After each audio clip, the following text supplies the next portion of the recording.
বর্তমান সময়ে ফেসবুকে ৩টা সমস্যা, ভিউ নেই, সেটআপ নেই, রিচ ডাউন। আর এই ৩টা সমস্যা ফেস করেই যারা টিকে থাকতে পারবে তারাই কিন্তু সফল হতে পারবে। হ্যালো এভরিওয়ান, আসসালামু আলাইকুম। কেমন আছেন সবাই? আশা করি ভালো আছেন। আলহামদুলিল্লাহ আমরাও সবাই ভালো আছি। নতুন একটা ব্লগে আবারও স্বাগত জানাচ্ছি। আর এটা ছিল শবে বরাতের দিন রাতে, মানে ইবাদতের রাতের দিন একটা ছোট্ট ব্লগ আপনাদের সাথে শেয়ার করব। আর আজকে রাতে হচ্ছে আপনাদের ভাইয়ের আসার কথা ছিল ঢাকা থেকে।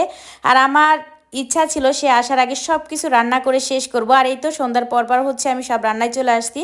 এখানে হচ্ছে চালের রুটি বানাতে গিয়েছিলাম। প্রথম ভাবতেছিলাম আল্লাহ হবে কি না, চালের রুটি বানানো তো অনেকটা কষ্ট। যাই হোক, দেখতে পেলাম না আমার চালের রুটিগুলো অনেক সুন্দর হচ্ছে। নিচে হচ্ছে আমার শাশুড়িও রুটি বলতেছিল, তাই ভাবলাম যে আমি এখানে রুটিটা বলি। অনেকে অনেক কিছু মনে করতে পারবেন, তবে আমি এখানে সুন্দর করে পরিষ্কার করে নিয়েছিলাম। যাই হোক, এই তো দেখতে পাচ্ছেন আমি রুটিগুলো বেলে নিয়েছি সুন্দর করে। আর আমার চালের রুটিগুলো না অনেক সুন্দর হয়েছে, চারিপাশটা তো বিশেষ করে অনেক সুন্দর হয়েছে। আমি অনেককে দেখছি যখন চালের রুটি বানায় না তখন চারিপাশটা অনেক ফেটে যায়, মানে দেখতে খুবই খারাপ লাগে। আর আমার সেদিকে অনেকটা সুন্দর হয়েছে। যেহেতু আমি রুটি বানাইতে একদমই পারি না, রুটির প্রশংসা আমি নিজেই করতেছি, কারণ আমি ফিদা হয়ে গেছি আমার রুটি দেখে। যাই হোক, এই তো দেখতে পাচ্ছেন আমি হচ্ছে মাংস ভিজিয়ে নিয়েছিলাম, মাংসটাও বসিয়ে দিব। আমার চিন্তা ছিল আপনাদের ভাই আসতে আসতে আমার সব রান্নাগুলো শেষ করব। আর এই তো খুবই তাড়াহুড়ো করতেছিলাম, যেহেতু শাশুড়িকে রুটি বানাতে দিয়েছিলাম, দুইজন একসাথে বানাইছি, খুব তাড়াতাড়ি হয়ে গেছে। এদিকে হচ্ছে মাংসটাও বসিয়ে দিচ্ছিলাম।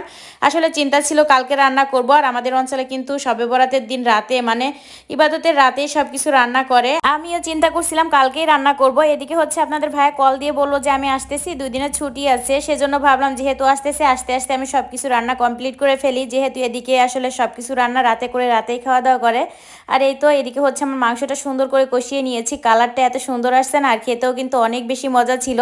আমি যেহেতু পরে ভয়েস ওভার করতেছি এই জন্য বললাম। যাই হোক, এই তো দেখতে পাচ্ছেন আমি মাংসটাকে সুন্দর করে কষিয়ে নিয়েছি, সাথে হচ্ছে পানি অ্যাড করে দিয়েছি। আর এদিকে হচ্ছে আমার রুটিটাও কমপ্লিট হয়ে গেছে। আর এই তো দেখতেই পাচ্ছেন আমার মাংসটা রান্নাও কমপ্লিট হয়ে গেছে।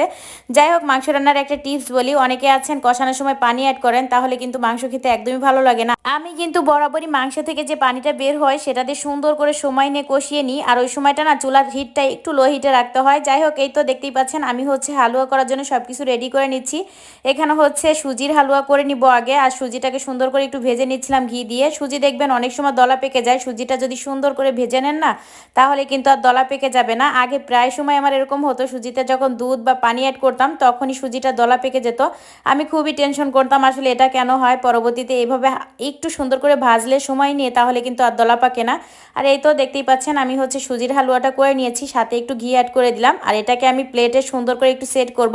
যাই হোক, আমি একটু প্লেটে ঘি ব্রাশ করে নিয়েছি যাতে না লেগে যায়। অনেকে আবার কমেন্ট করতে পারেন আসলে প্লেটটা খুব নোংরা, অনেকে আছেন তো বসে থাকেন যে কোথায় ভুল হচ্ছে, কোথায় কি করতেছি সেগুলো ধরা